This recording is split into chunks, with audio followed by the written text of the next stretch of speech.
Simplify the following expression. Without changing original expression, we will be simplifying this expression from inside out. First, compute 2 to the power of negative 2, which equals 1/4. Now subtract this from 1. 1 minus 1/4 equals 3/4. Next, take the reciprocal. 3/4 to the power of negative 1 equals 4/3.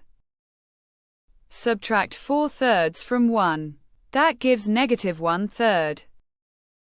Now raise negative 1/3 to the power of negative 3. The result is negative 27. Subtract negative 27 from 1.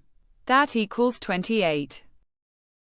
Now take the reciprocal of 28, which is 1/28. Subtract 1/28 from 1.